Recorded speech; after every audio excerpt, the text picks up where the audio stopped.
Hello everyone, welcome back to my channel Tackle Knowledge channel. మీరు కనుక నా ఛానల్ని కొత్తగా చూస్తున్నట్టయితే సబ్స్క్రైబ్ చేసుకోండి టాకిల్ నాలెడ్జ్ ఛానల్ని. ఓకే, సబ్స్క్రైబ్ చేసి వాచ్ చేయండి. ఓకేనా? సో ఈరోజు మనం కంటిన్యూషన్ ఆఫ్ వైట్ బుక్ చూస్తున్నాము, bacterial genetics. Okay, bacteria offer several advantages for genetic study. So బ్యాక్టీరియాని కనుక చూసినట్టయితే అది సెవరల్ అడ్వాంటేజెస్ అనమాట జెనెటిక్ స్టడీకి. Okay, for most of these is that under favorable conditions many have generation times of under 20 minutes. So ఈ బ్యాక్టీరియాని కనుక చూసినామంటే under favourable కండిషన్స్లో generations of టైమ్స్ని అనేది డివైడ్ అవుతుంది అనమాట. సో దాని యొక్క జనరేషన్స్ అనేది అండర్ 20 minutesలోనే డివైడ్ అయిపోతుంది ఫాస్ట్గా. Okay, consequently the results of a genetic experiment with bacteria can be ascertained in a matter of hours rather than the weeks or years required for an analogous study with higher organisms. So దీని యొక్క genetic experiment కనుక చూసినట్టయితే రిజల్ట్లో bacteria ఒక result so within అవర్స్లో, వారాల్లో are ఇయర్స్లో అది ఒక హయ్యర్ ఆర్గానిజంగా స్టడీ చేశారు. Okay, the tremendous number of bacteria that can be quickly grown. So ఇది ఒక tremendous number of bacteria which can grow quickly. So fast గా grow అయ్యేది బ్యాక్టీరియా మాత్రమే. Okay, approximate 10 to the power 10 milliliters power minus 1. Okay, permits the observation of extremely rare biological events. So ఇది అబ్జర్వేషన్లో కనుక చూసినామంటే biological ఈవెంట్స్గా permit అయింది bacteria. Okay, for example, an event that occurs with a frequency of 1 per million can be readily detected in bacteria with only a few minutes work.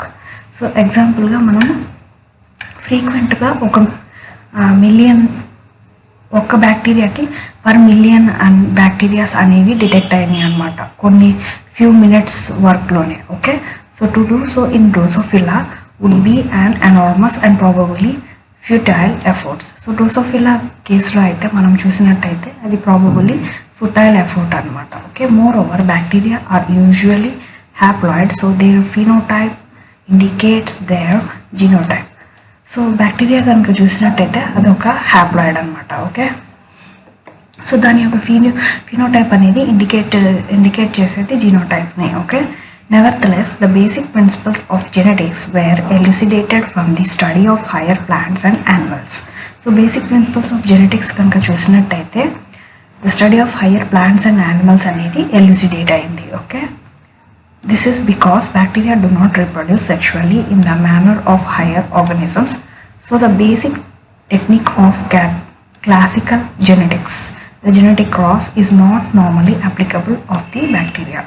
So మనం ఫర్దర్గా బ్యాక్టీరియాని కనుక చూసినట్టయితే ఇది సెక్షువల్లీగా రిప్రొడ్యూస్ అవ్వట్లేదు. ఓకే, సో అది సెక్షువల్లీ రిప్రొడ్యూస్ అయ్యేది హయ్యర్ ఆర్గానిజమ్స్లోనే. ఓకే, సో బట్ బ్యాక్టీరియా అనేది జస్ట్ డివైడ్ అవుతూ ఉంటుంది అంతే. Okay, so the basic technique of classical జెనెటిక్స్లో జెనెటిక్ క్రాస్లో ఇది నార్మల్లీ అప్లికబుల్ అనమాట బ్యాక్టీరియాకి. In fact before it was shown that DNA is the carrier of hereditary information, it was not altogether clear that bacteria had chromosomes. So DNA కనుక చూసినట్టయితే అది hereditary ఇన్ఫర్మేషన్ని carry చేస్తుంది. Okay, it was not altogether clear that bacteria had chromosomes. So బ్యాక్టీరియాకి hereditary information అనేది carry చేస్తుంది, but దానికి chromosomes అనేటివి లేవు. Okay, the study of bacterial genetics effectively began in the 1940s when procedures were developed for isolating bacterial mutants. So 1940sలో ఈ study of bacterial జెనెటిక్స్లో తెలిసింది ఏంటంటే ఈ ప్రొసీజర్స్ ద్వారా ఐసోలేటింగ్ బ్యాక్టీరియల్ మ్యూటెంట్స్ అనేటివి ఐసోలేట్ అయ్యాయి, అంటే పెరిగాయి, ఇంక్రీజ్ అయ్యాయి మ్యూటెంట్స్ అనేటివి. Okay, since bacteria have few easily recognized morphological features, their mutants are usually selected for by their ability or inability to grow under certain conditions. So morphological features కనుక బ్యాక్టీరియాది చూసినట్టయితే ఈ mutants అనేటివి detect అయినాయి కొన్ని selected బ్యాక్టీరియాస్లో. Okay, so so దాంట్లో abilities ఇన్ఎబిలిటీస్ గ్రోత్కి certain కండిషన్స్లో దానికి ఎబిలిటీ ఇన్ఎబిలిటీస్ ఎలా ఉన్నాయి అనేది డిటెక్ట్ చేశారనమాట. Okay, for example wild type E. coli can grow on a medium in which glucose is the only carbon source. So మనం బ్యాక్టీరియా కనుక చూసినట్టయితే అది వైల్డ్ టైప్ ఈకోలై అనేది బ్యాక్టీరియా ఎస్కరీషియా కోలై అని అంటాం. ఓకే, సో ఈకోలై అంటే Escherichia coli. Okay, Escherichia. Okay, Escherichia coli. Okay, ఇది ఇది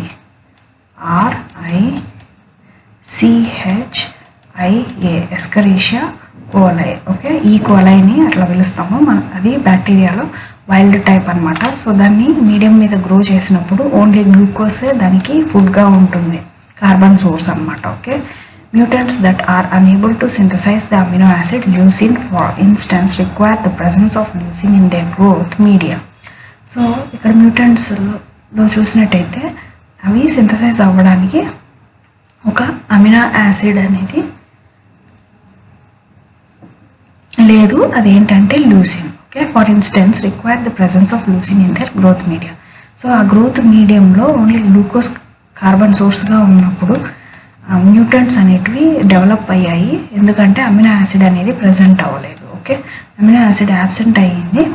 అండ్ ఎప్పుడైతే ఆ ల్యూసిన్ అనేది ప్రజెంట్ అయ్యిందో గ్రోత్ మీడియాలో, అప్పుడు ఈ mutants that are resistant to an antibiotic say ampicillin. So ఈ మ్యూటెంట్స్ అనేటివి రెసిస్టెంట్ అయినాయి యాంటీబయాటిక్స్ మీద, యాంపిసిలిన్ మీద, can grow in the presence of that antibiotic whereas the wild type cannot. So ఈ యాంపిసిలిన్ మీద మ్యూటెంట్ బ్యాక్టీరియాస్ అనేటివి ఈజీగా grow అయ్యాయి అన్నమాట. ఓకే, సో అది కూడా వైల్డ్ టైప్, మ్యూటెంట్ టైప్వి యాంపిసిలిన్లో సర్వైవ్ అయినాయి.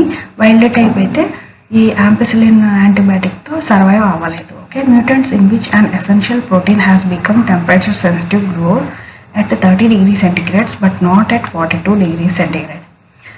సో మ్యూటెంట్స్ని చూసినట్టయితే ప్రోటీన్స్లో ఎసెన్షియల్ ప్రోటీన్స్ అనేది టెంపరేచర్ సెన్సిటివ్ గ్రోత్తో 30 డిగ్రీ సెల్సియస్ ఓకే కాకుండా 42 డిగ్రీ సెల్సియస్లో ఈ మ్యూటెంట్స్ అనేటివి గ్రో అవుతున్నాయి. Whereas the wild type grows at either temperature.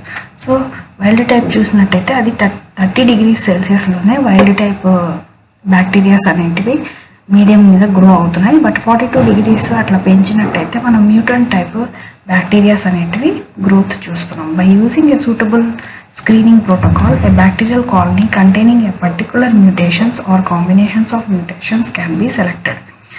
So particular ప్రోటోకాల్ని కనుక చూసినట్టయితే స్క్రీనింగ్ మెథడ్లో బ్యాక్టీరియల్ కాలనీస్ అనేటివి పర్టికులర్ మ్యూటేషన్తోనే అంటే particular mutation or combination of మ్యూటేషన్స్తో సెలెక్ట్ చేశారనమాట. This is conveniently done by the method of replica plating. So అది రెప్లికా ప్లేటింగ్తో మనకి ఇక్కడ ఎక్స్ప్లెయిన్ చేశారు. సో ఇక్కడ చూసినట్టయితే first master plate with colonies grown on complete media. So first మనము నెంబర్ 1 చూసినట్టయితే ఇది మాస్టర్ ప్లేట్. ఓకే, సో దీని మీద కాలనీస్ గ్రో అయ్యే ఎల్లో కలర్వి కనిపిస్తున్నాయా మీకు? ఇక్కడ ఒకటి, ఇక్కడ ఒకటి, ఇక్కడ ఒకటి. ఈ ఎల్లో కలర్వి కాలనీస్ అనమాట. ఓకే, బ్యాక్టీరియల్ కాలనీస్ అనేటివి గ్రో అయినాయి కంప్లీట్ మీడియం మీద.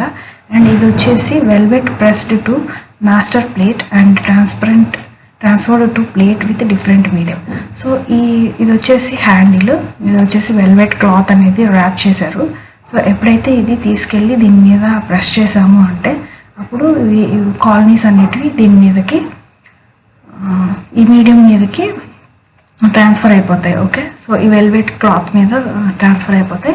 ఇది తీసుకెళ్ళి మనం ఫ్రెష్ మీడియం ప్లేట్ మీద పెట్టాము అంటే colonies grown on replica plate. Okay, so empty దాని మీద మనం ఎప్పుడైతే ఇట్లా ఈ వెల్వెట్ క్లాత్ మీద ఉన్న కాలనీస్ని ఇక్కడ పెట్టాము అంటే పక్క రోజు మనం చూసినట్టయితే replica and master plates are compared mutant colonies missing on replica plating.